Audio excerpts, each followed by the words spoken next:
বৌমা, কাল থেকে কিন্তু রোজা শুরু হচ্ছে। তুমি এখন রাত্রিবেলার রান্নাটা তাড়াতাড়ি করে নাও, কারণ আজকে রাত্রিবেলা তাড়াতাড়ি খাওয়া দাওয়া করে ঘুমিয়ে পড়তে হবে। ভোরবেলা সেহেরি খেতে উঠতে হবে তো। তুমি কিন্তু ভোরবেলা আমাদের ওঠার অন্তত 1 ঘন্টা আগে উঠে পড়বে। কিন্তু কেন মা? আমি আপনাদের ঘুম থেকে ওঠার 1 ঘন্টা আগে কেন উঠবো? আপনারা যখন উঠবেন তখন আমাকে ডাকবেন, আমি উঠে পড়বো। আর তাছাড়া ভোরবেলা কিন্তু কারোরই ঘুম ভাঙতে চায় না, সেই জন্য আমি রাত্রিবেলাতেই সব রান্না বান্না করে রাখবো, যাতে ভোরবেলা ঘুম থেকে উঠে তাড়াতাড়ি খেয়ে ঘুমিয়ে পড়তে পারি। তোমার কি মাথা খারাপ হয়ে গেছে? তোমাকে ভোরবেলা উঠে আমাদের জন্য রান্না করতে হবে। আমি আর আমার মেয়ে কিন্তু সেহেরির সময় একেবারে টাটকা গরম গরম খাবার খাই। তুমি কি মনে করেছো তুমি রাত্রিবেলা যেই খাবার রান্না করে রাখবে, ভোরবেলাতে ঘুম থেকে উঠে আমরা সেই একই খাবার খাবো? তোমার মায়ের বাড়িতে এরকম হতে পারে, কিন্তু আমাদের বাড়িতে এরকম হয় না। ক্ষমা করবেন মা, আসলে আমি বুঝতে পারিনি যে আপনারা ভোরবেলা ঘুম থেকে উঠে টাটকা খাবার খান। আসলে বিয়ের আগে আমার মা রাত্রিবেলাতেই সব রান্না বান্না করে রেখে দিত, কারণ ভোরবেলা কষ্ট করে ঘুম থেকে উঠে তারপর রান্না বান্না করতে কারোরই তো ভালো লাগে না। ভালো লাগে না বললে চলবে না, তুমি বাড়ির বৌমা, তাই তোমাকে কষ্ট করে হলেও ভোরবেলা ঘুম থেকে উঠে রান্না বান্না করতে হবে। আর হ্যাঁ, ভোরবেলা আমি কিন্তু গরম গরম ভাত তার সাথে সবজি খাই, আর আমার মেয়ে কিন্তু রুটি মাংস খায়। তাই তোমার রান্না করতে কতক্ষণ সময় লাগবে সেই বুঝে কিন্তু তুমি অবশ্যই ঘুম থেকে উঠে পড়ো। এই বলে শাশুড়ি মা নিজের ঘরে চলে যায়, আর তিতলি তাড়াতাড়ি করে রাতের ডিনার তৈরি করতে শুরু করে দেয়। সেদিন তারা সবাই মিলে রাত 10টার মধ্যে খাওয়া দাওয়া করে ঘুমাতে চলে যায়, কিন্তু তিতলির রান্নাঘরের কাজকর্ম এখনো শেষ হয় না। আমি এখনই বাসনগুলো মেজে ধুয়ে রাখবো, তা না হলে ভোরবেলা উঠে রান্না বান্না করতে খুব সমস্যা হবে। ভোরবেলা উঠে বাসন মাজতে একদমই ইচ্ছে করবে না। আর সেই সাথে আমি সবজিগুলো কেটে রাখবো, মিক্সার গ্রাইন্ডারে মশলাও বেটে রাখবো, তাহলে আমি তাড়াতাড়ি 1 ঘন্টার মধ্যেই সব রান্না সেরে ফেলতে পারবো। এভাবে তিতলির নিজের কাজ এগিয়ে রাখার জন্য 2 ঘন্টা ধরে রান্নাঘরে আরো বাড়তি কাজকর্ম করে, আর সে প্রায় রাত 12টার সময় নিজের ঘরে ঘুমাতে চলে যায়। আবির, কালকে তোমাদের বাড়িতে আমার প্রথম রোজা। আমি সেহেরির সময় ভোরবেলা সময় মতো উঠতে পারবো কিনা তা নিয়ে খুব টেনশন হচ্ছে। তুমি আমাকে ওই 2-2:30টার দিকে ডেকে দিতে পারবে? আর তুমিও তো রোজা করবে, তোমাকে তো এমনিতেই উঠতে হবে, তাই তুমি যদি একটু তাড়াতাড়ি উঠে আমার সঙ্গে রান্নাঘরে গিয়ে হেল্প করো তাহলে খুব সুবিধা হয়, কারণ ভোরবেলা আমাকে রান্না বান্না করতে হবে। আরে, তোমার মাথা খারাপ হয়ে গেছে নাকি? আমি রান্নাঘরে গিয়ে তোমাকে হেল্প করব? আমাদের ওসব বাড়ির কাজকর্ম হয় না, ওগুলো মেয়েদের কাজ। আর আমাদের বাড়িতে শুধু আমার মা আর বোন দুজনে রোজা করে, আমাকে আর বাবাকে সকালবেলা ঘুম থেকে উঠে অফিসে যেতে হয়, সেই জন্য আমরা রোজা করতে পারি না। কেননা রোজা রেখে বাসে ট্রেনে করে ট্রাভেল করে অফিসে গিয়ে সারাদিন কাজকর্ম করতে ভীষণ কষ্ট হয়, তাই আমার ভোরবেলা ঘুম থেকে ওঠার কোনো প্রশ্নই ওঠে না। এই বলে আবির নিজের মতো করে ঘুমিয়ে পড়ে। আর এমন সময় তিতলি নিজের ফোনে প্রায় 8টা-10টা অ্যালার্ম দিয়ে শুয়ে পড়ে। আমার খুব ভয় করছে, আমি ফোনের অ্যালার্ম বন্ধ করে আবার ঘুমিয়ে পড়বো না তো, কারণ আমি একদমই ভোরবেলা ঘুম থেকে উঠতে পারি না। বিয়ের আগে আমার মা সবসময় আমাকে বারবার করে চিৎকার করে ডেকে ডেকে তুলতো, কিন্তু শ্বশুরবাড়িতে সবার আগে আমাকেই ঘুম থেকে উঠতে হবে। এভাবেই ভোরবেলা ঠিক সময়ে তিতলি ঘুম থেকে উঠতে পারবে কিনা সেই টেনশন করতে করতে সারা রাত কেটে যায়, আর তিতলি ঠিক মতো ঘুমাতে পারে না। সে সারা রাত ধরে বারে বারে ঘড়ির দিকে তাকাতে থাকে।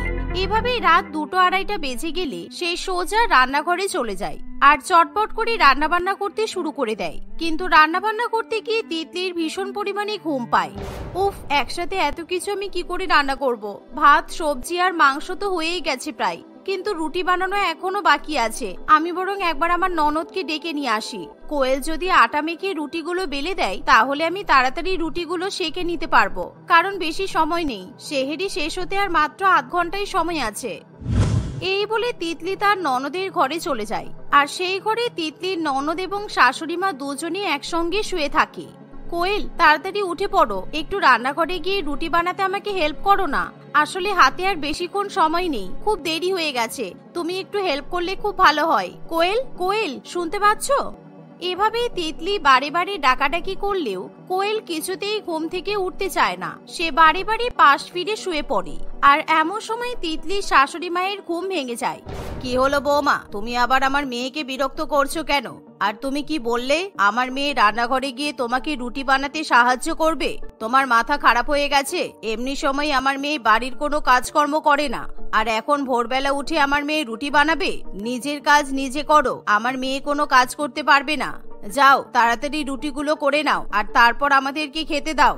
শাশুড়ি মায়ের কথা শুনে তিতলির খুবই খারাপ লাগে, তাই সে চুপচাপ রান্নাঘরে গিয়ে তাড়াতাড়ি করে একা একা রুটি বানিয়ে নেয়। আর টেবিলের উপর সমস্ত খাবার সাজানোর পর সে তার ননদ এবং শাশুড়ি মাকে ডেকে নিয়ে আসে।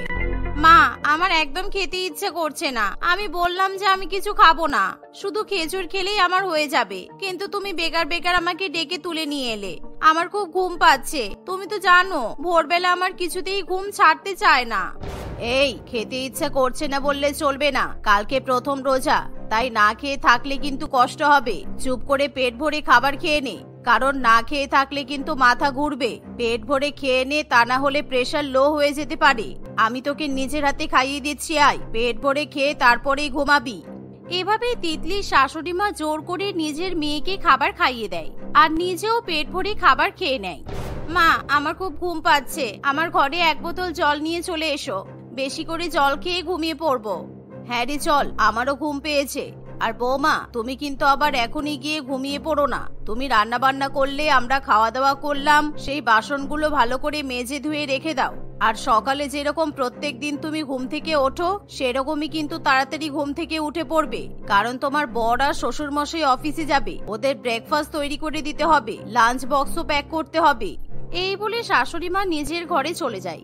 এভাবেই একদিকে ননদ এবং শাশুড়ি সেহেরি খাওয়া মাত্রই নিজেদের ঘরে গিয়ে ঘুমিয়ে পড়ে। অন্যদিকে তিতলি সেহেরি খাওয়ার পর রান্নাঘরের কাজকর্ম করতে থাকে। সে সমস্ত বাসনপত্র ধুয়ে পরিষ্কার করে রাখার পর রান্নাঘর পরিষ্কার করে ঘুমাতে চলে যায়, কিন্তু ততক্ষণই সকাল 6টা বেজে যায়। খুব ঘুম পাচ্ছে, আজকে আমার এমনিতেই রাতে ঠিকঠাক ভাবে ঘুম হলো না। সকাল 7টার সময় উঠে ওদের জন্য আবার রান্না বান্না করতে হবে, কারণ ওরা তো 9টার মধ্যে বাড়ি থেকে বেরিয়ে যায়। আমি বরং 1 ঘন্টার জন্য একটু ঘুমিয়ে পড়ি, তা না হলে আমার শরীর খারাপ করবে। এই বলে তিতলি ঘুমিয়ে পড়ে, কিন্তু 7টা বেজে গেলেও তিতলির কিছুতেই ঘুম ভাঙতে চায় না। আর দেখতে দেখতে 8টা বেজে গেলে তিতলির শাশুড়ি মা ঘুম থেকে ওঠে আর সোজা বৌমার ঘরে এসে বলে, বৌমা, এখনো ঘুমাচ্ছ কেন? 8টা বাজে, তোমাকে বারবার করে বলেছি বাড়ির ছেলেরা অফিসে যাবে, ওদের জন্য রান্না বান্না করতে হবে, তাড়াতাড়ি উঠে রান্নাঘরে যাও। শাশুড়ি মায়ের চিৎকার শুনে ভয়ে তিতলি একেবারে লাফিয়ে ওঠে আর তাড়াতাড়ি ঘুম থেকে উঠে সে সোজা রান্নাঘরে চলে যায়। কিন্তু যেহেতু আজকে তার রান্নাবান্না করতে অনেক দেরি হয়ে যায়, তাই তাকে তার স্বামী এবং শ্বশুর মশাইয়ের কাছ থেকেও কথা শুনতে হয়। কাল থেকে যেন সময় মতো খাবার পাই আমরা। রোজা শুরু হয়েছে মানে তুমি দেরি করে ঘুম থেকে উঠবে, তা তো হতে পারে না। চল আবির, তাড়াতাড়ি চল, অনেকটাই দেরি হয়ে গেল। এই বলে তিতলির শ্বশুর মশাই এবং স্বামী দুজনে অফিসে বেরিয়ে যায় আর তিতলি একে একে বাড়ির অন্যান্য কাজকর্মগুলো করতে থাকে, যেমন জামা কাপড় কাচা, ঘর মোছা ইত্যাদি। এভাবেই দেখতে দেখতে 11টা বেজে যায়, কিন্তু তিতলির ননদ কোয়েল এখনো পর্যন্ত ঘুম থেকে ওঠে না। মা দেখুন না, কোয়েল এখনো পর্যন্ত ঘুমাচ্ছে। আমি কতবার করে ডাকলাম, কিন্তু কিছুতেই উঠতে চাইছে না। ওর তো কলেজে যাওয়ার সময় হয়ে গেছে। আরে না না, আমার মেয়েকে ডাকার কোনো দরকার নেই, ওকে আজকে আমি কলেজ যেতে বারণ করেছি। আজকে প্রথম রোজা তো, তাই রোজা করে কলেজে গেলে আমার মেয়েটার কষ্ট হবে। আর একটু বেলা পর্যন্ত ঘুমিয়ে থাকুক, ওকে ডাকার কোনো দরকার নেই।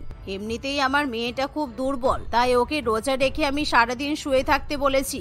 শাশুড়ি মায়ের কথা শুনে তিতলি মনে মনে খুব ভালো মতোই বুঝতে পারি যে তার শাশুড়ি মা কিভাবে বাড়ির বৌমা এবং বাড়ির মেয়ের মধ্যে দ্বিচারিতা করছে। রোজা রেখে বাড়ির মেয়ে কলেজে যেতে পারবে না, কারণ কষ্ট হবে। আর রোজা করে বাড়ির বউকে বাড়ির সমস্ত কাজকর্ম করতে হবে, কারণ বাড়ির বউয়ের তো কোনো কষ্টই হয় না। বিয়ে না হলে আমি সত্যিই জানতাম না যে বাড়ির মেয়ে আর বউয়ের রোজা সবসময় সমান হয় না। এভাবেই তিতলি মন খারাপ করে বাড়ির সমস্ত কাজকর্ম মিটিয়ে দুপুরবেলার দিকে একটু ঘুমাতে চলে যায়, কিন্তু তখনই সেখানে তিতলির শাশুড়ি মা এসে বলে, বৌমা, আজকে কিন্তু প্রথম রোজার ইফতারে আমি আমার ননদকে আর ননদের পরিবারকে নিমন্ত্রণ করেছি। আমার ননদ, ননদের মেয়েরা, ননদের ছেলে, বৌমা, তাদের ছেলেপুলে সব মিলিয়ে প্রায় 8-10 জন আসবে। তাই তুমি কিন্তু এখন থেকে রান্নাবান্না শুরু করে দাও। আজকে ইফতারে নানান রকমের ফল কাটবে, 4-5 রকমের পকোড়া ভাজবে, তার সাথে ঘুগনি, কাবাব, টিকিয়া এগুলো থাকবে। আর হ্যাঁ, লস্যি, ফালুদা, শরবত এগুলোও বানিও। এভাবে শাশুড়ি মা ইফতারের জন্য নানান রকম খাবার তৈরি করার অর্ডার দিয়ে সেখান থেকে চলে যায়, যার ফলে তিতলি তখনই রান্নাঘরে গিয়ে ইফতারের আয়োজন করতে শুরু করে দেয়। আর রোজা রেখে একইভাবে সারাদিন বাড়ির কাজকর্ম করতে তিতলির খুবই কষ্ট হয়, কিন্তু তার কষ্ট বোঝার মতো বাড়িতে কেউ থাকে না। একবারও তিতলিকে তার শাশুড়ি মা কিংবা ননদ সাহায্য করতে আসে না। তারা নিজেদের ঘরে শুয়ে শুয়ে সারাদিন ফোন ঘেটে ঘেটে সময় কাটিয়ে দেয়। আর ইফতারের ঠিক আগে আগে তাদের বাড়িতে প্রায় 10 জন অতিথি চলে আসে আর সবাই মিলে এক জায়গায় ইফতার করতে বসে।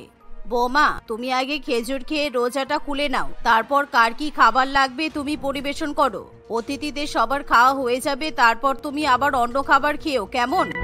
এই কথা শুনে তিতলি কোনো রকমে খেজুর এবং জল খেয়ে নেয় আর বাড়ির অতিথিদের একা একা আপ্যায়ন করতে থাকে। বলছি বৌদি, কালকে কিন্তু আমাদের বাড়িতে তোমাদের সবার ইফতারে নিমন্ত্রণ থাকলো, তোমরা সবাই কিন্তু আমাদের বাড়িতে যেও। আচ্ছা, আমরা এবার আসি, কেমন? এই বলে অতিথিরা নিজেদের বাড়িতে ফিরে যায়। আর পরের দিন রোজা রেখে তিতলিকে আবার বাড়ির সমস্ত কাজকর্ম করতে হয়। আর সন্ধ্যাবেলা তিতলির শাশুড়ি মা তার মেয়ে এবং বৌমাকে নিয়ে ননদের বাড়িতে ইফতার খেতে চলে যায়। আর সেখানে গিয়ে তারা দেখে যে বাড়ির 2 বৌমা আরাম করে সোফার উপর বসে আছে আর তাদের শাশুড়ি মা এবং 2 ননদ ইফতারের সমস্ত আয়োজন করছে, যা দেখে তিতলির শাশুড়ি মা খুবই অবাক হয়ে বলে, আরে দিদি, তোমার 2টো বৌমা থাকতে তুমি আর তোমার মেয়েরা বাড়ির কাজকর্ম করছো কেন? বাড়ির 2 বউকে বসিয়ে রেখেছো আর তোমরা রোজা রেখে এত কাজ করছো, কি দরকার? বৌমাদেরকে বলো না ইফতারের আয়োজন করতে, তোমরা কেন শুধু শুধু এত কষ্ট করতে যাবে? কেন, আমরা রোজা রেখে বাড়ির কাজ করলে আমাদের কষ্ট হবে, আর বাড়ির বৌমারা রোজা রেখে কাজকর্ম করলে ওদের বুঝি কষ্ট হবে না? সেহরির সময় আমার 2 বৌমা রান্না বান্না করে সবাইকে খাইয়েছে, সারাদিন অনেক কাজকর্ম করেছে, তাই এবার ইফতারের আয়োজন আমি আর আমার মেয়েরা করছি। আমাদের বাড়িতে আমরা সবাই মিলেমিশে কাজকর্ম করি, মানে আমার বাড়িতে মেয়ে আর বৌমার রোজা সমান হয়। তোমার বাড়ির মতো বাড়ির সমস্ত কাজকর্ম আমি বৌমাদের উপর চাপিয়ে দিই না, কারণ এই পবিত্র রমজান মাসে আমি বাড়ির মেয়ে আর বউয়ের মধ্যে দ্বিচারিতা করে এরকম পাপ করতে চাই না। নিজের ননদের মুখে এরকম কথা শুনে তিতলির শাশুড়ি মায়ের মাথা লজ্জায় নত হয়ে যায়। তাই পরের দিন থেকে তিতলির শাশুড়ি মা তার উপর বাড়ির সমস্ত কাজের বোঝা চাপিয়ে দেয় না। তিতলির ননদ এবং শাশুড়ি মা দুজনেই এখন তাকে বাড়ির কাজে সাহায্য করতে শুরু করে, আর যা দেখে তিতলি খুবই খুশি হয়। এভাবেই তিতলি এখন শ্বশুর বাড়িতে হাসি খুশি রোজা করতে থাকে। প্রিয়াঙ্কা তার মা এবং 2 দাদার সঙ্গে একটি শহরে থাকে। প্রিয়াঙ্কার বাবা যখন মারা যায় তখন প্রিয়াঙ্কা এবং তার দাদাদের বয়স যথাক্রমে ছিল 5 বছর, 11 বছর এবং 13 বছর। আর তারপর থেকে মীরা দেবী একা তার 3 ছেলে মেয়েকে মানুষ করেছে। মীরা দেবীর বড় ছেলে কুশল পড়াশোনা শেষ করে পাশের শহরেই চাকরি করে, আর ছোট ছেলে পলাশ এখনো চাকরির সন্ধান করছে। এমন অবস্থায় হঠাৎই প্রিয়াঙ্কার জন্য এক খুব ধনী পরিবারের সম্বন্ধ আসে। বড় ছেলেটা অন্য শহরে যাওয়ার পর বেশ কয়েক মাস টাকা পাঠালো, কিন্তু 2-3 মাস আগেই হঠাৎ সমস্ত টাকা পাঠানো বন্ধ করে দিল। এদিকে ছোট ছেলেটার চাকরি হচ্ছে না। আমার কাছে যা সম্বল আছে তা দিয়ে শাড়ি গহনা কেনার পরে ভালো করে বিয়ে দেওয়া তো সম্ভবই হবে না। আমি জানতাম তুমি এটাই বলবে, দাদাদের বিয়ে হয়নি, তার আগেই আমার বিয়ে হয়ে যাচ্ছে। আমি তো জানতাম তুমি কিপটিমি করবেই। তুই কিভাবে কথা বলছিস প্রিয়াঙ্কা? তুই কি জানিস না আমি যেটা বলছি সেটা কতটা সত্যি? আমি আর কারোর বিয়ের জন্য কোনো টাকা বাঁচিয়ে রাখতে চাইছি না, কিন্তু আমার কাছে সত্যি আর বেশি টাকা নেই। পলাশটা চাকরি পেলে তাও একটা ভাবনা চিন্তা করা যেত।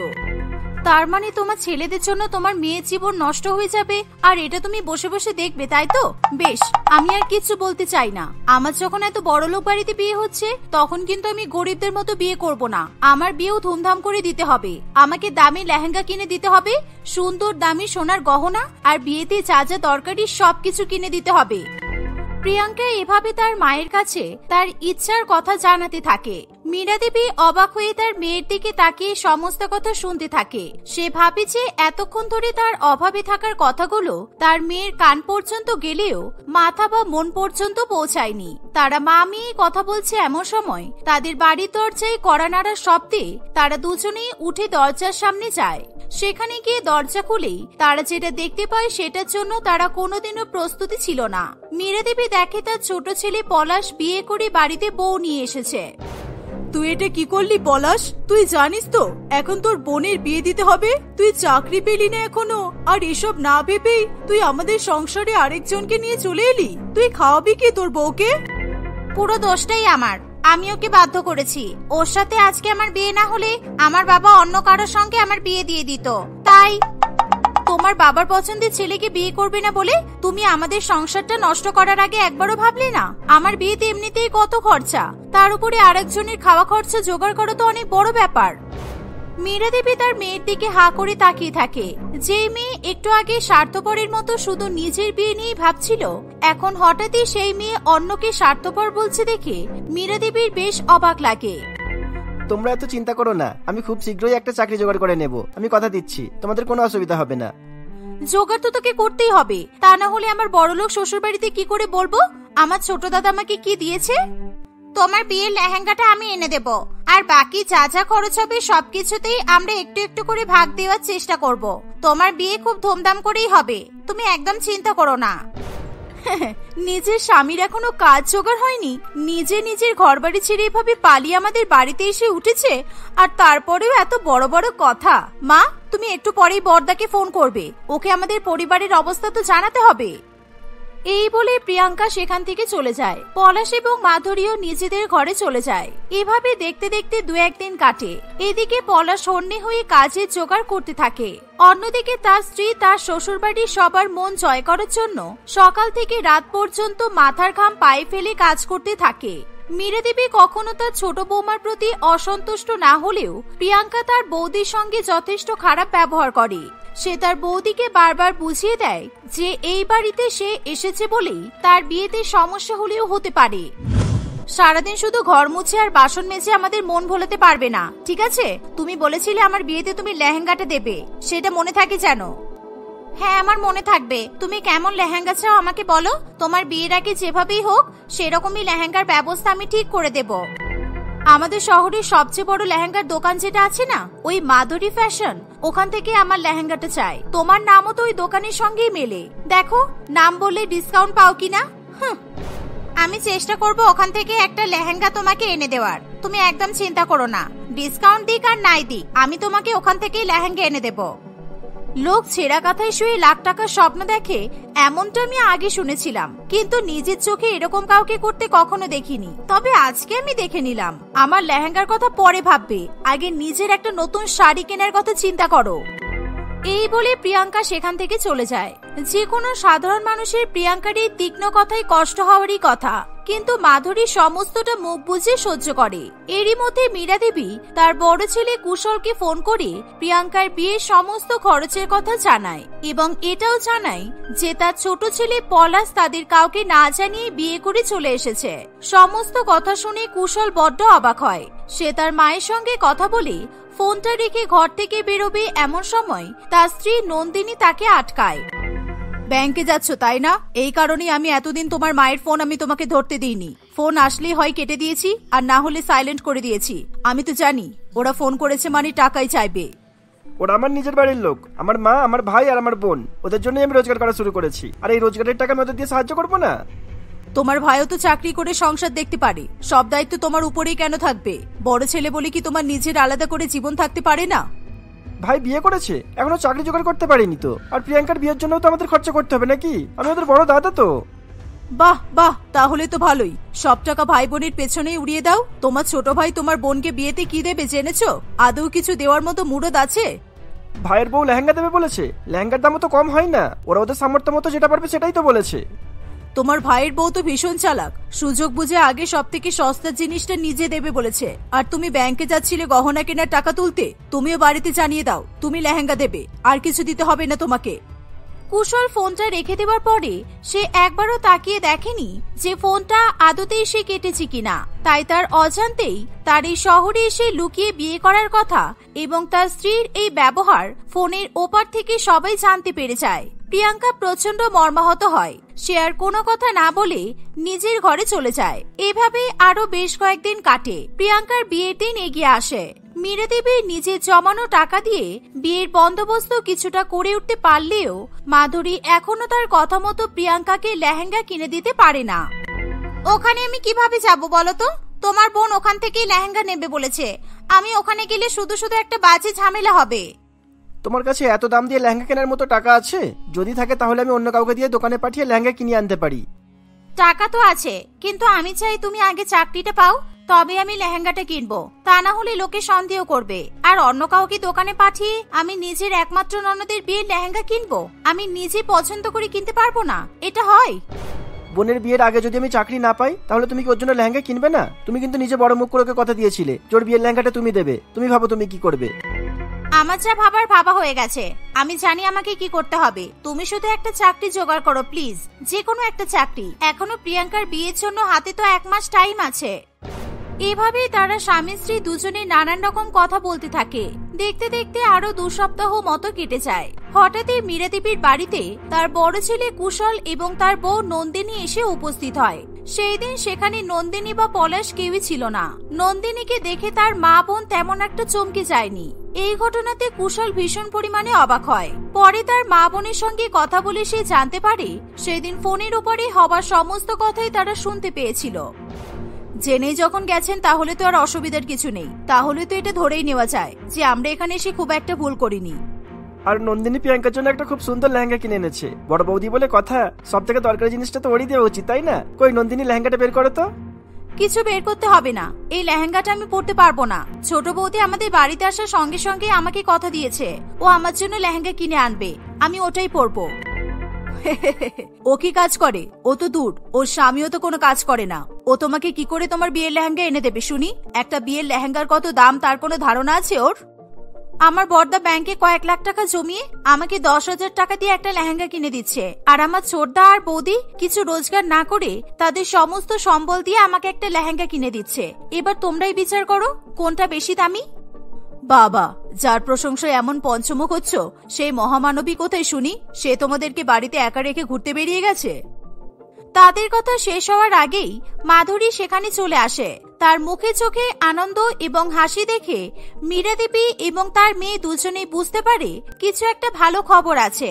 তাই তারা মাধবীর কথা বলার অপেক্ষা করতে থাকে। তোমার দাদার চাকরিটা হয়ে গেছে প্রিয়াঙ্কা, অনেক ভালো জায়গায় চাকরি হয়েছে। মাসে 50,000 টাকা মাহিনা। এই মাস তো অর্ধেক হয়ে গেছে, তাই আজকেই ওকে 25,000 টাকা দেওয়া হয়েছে। ও কাল থেকেই কাজ শুরু করে দেবে। তোমার দাদার মাহিনা সেই টাকা দিয়ে আমরা তোমার বিয়ের লেহেঙ্গাটা কিনে এনেছি। মাধুরীর কথা শুনে মীরা দেবীর চোখে জল চলে আসে। প্রিয়াঙ্কাও প্রচন্ড আনন্দ পায়। তাদের বাড়ির মধ্যে হঠাৎ করেই যেন একটা খুশির হাওয়া খেলে যায়। মাধুরী এতক্ষণ পরে নন্দিনীকে দেখতে পায়। নন্দিনীর দিকে মাধুরীর চোখ পড়তেই সে দেখে নন্দিনী জুলু জুলু চোখ নিয়ে হা করে এক দৃষ্টিতে মাধুরীর দিকেই তাকিয়ে আছে। এই দেখে মাধুরীর খুবই অবাক লাগে। সে বুঝতে পারে না নন্দিনী তাকে এভাবে দেখছে কেন। তুমি আমাকে এভাবে দেখছো কেন? আমার বড্ড অদ্ভুত লাগছে, বিশ্বাস করো। আপনি আমাকে ভুলে গেলেন ম্যাডাম? আমি 1 মাস টানা আপনার সাথে কাজ করেছি, আপনার সাথে কত সেলফি তুলেছি, আমার কাছে এখনো আছে, দেখাবো? নন্দিনী মাধুরীকে এভাবে ম্যাডাম ম্যাডাম বলছে দেখে সবাই ভীষণ অবাক হয়। নন্দিনীর ফোনে মাধুরী এবং তার ছবি দেখে তারা কিছুই বুঝতে পারে না। প্রিয়াঙ্কা নন্দিনীর কাছে জানতে চায় সে মাধুরীকে কিভাবে চেনে। এই শহরের সবথেকে বড় লেহেঙ্গার দোকান মাধুরী ফ্যাশনের একমাত্র মালকিন তোমার ছোট বৌদি। আমি জানি না কোন পরিস্থিতিতে কিভাবে ও এখানে বিয়ে করে এসেছে, তবে আমি এটুকু জানি ওর বানানো লেহেঙ্গা বিদেশেও ফেমাস। এমনকি আমাদের শহরে মাধুরী ফ্যাশনের যে ব্রাঞ্চটা আছে সেখান থেকে আমি তোমার বিয়ের লেহেঙ্গাটা কিনেছি, কারণ আমি জানি মাধুরী ছাড়া বিয়ের লেহেঙ্গা আর কেউ ভালো বানাতে পারে না। এই সমস্ত কথা শুনে সবাই হা হয়ে যায়। প্রিয়াঙ্কা বুঝে উঠতে পারে না সে কি বলবে। সবাই মাধুরীর দিকে শুধু অবাক হয়ে তাকিয়ে থাকে। আমি একজন বেকার যুবকের সঙ্গে ভালোবাসার সম্পর্কে জড়িয়েছি শুনে আমার বাবা জোর করে বিদেশে থাকা একজন ব্যবসায়ীর সঙ্গে আমার বিয়ে ঠিক করে দিয়েছিল। সেই কারণে আমি বাড়ি থেকে পালিয়ে পলাশকে বিয়ে করেছি। আমি বাবাকে ছোট থেকেই ভীষণ ভয় করি, তাই বাবার সামনে দাঁড়িয়ে তর্ক বা ঝগড়া করে নিজের মতামত আমি রাখতে পারিনি। এত বিখ্যাত আর এত অর্থশালী হওয়ার পরেও আমি বাবার ভয়ে বাড়ি থেকে পালিয়ে যেতে বাধ্য হয়েছি। আজকেও ছদ্মবেশী দোকানে গিয়ে আমি প্রিয়াঙ্কার জন্য লেহেঙ্গাটি কিনে এনেছি। এই সমস্ত কথা শুনে সকলে ভীষণ অবাক হয়। প্রিয়াঙ্কা তার নিজের করা সমস্ত খারাপ ব্যবহারের জন্য তার ছোট বৌদির কাছে ক্ষমা চায়। দেখতে দেখতে প্রিয়াঙ্কার বিয়ের দিন এগিয়ে আসে। সে তার 2 বৌদিকে খুশি রাখবে ভেবে দিনের বেলা নন্দিনীর দেওয়া লেহেঙ্গা এবং রাত্রিবেলা মাধুরীর দেওয়া লেহেঙ্গা দুটো পরে। কিছুদিন পর মাধুরী তার বাবার কাছে গিয়ে পলাশের কাজ পাওয়ার কথাটাও জানায়। তার বাবা আর তাদের বিয়েতে কোনো রকমের আপত্তি করে না। এভাবেই তারা তাদের আগামী দিনগুলো সুখে স্বাচ্ছন্দ্যে কাটাতে থাকে।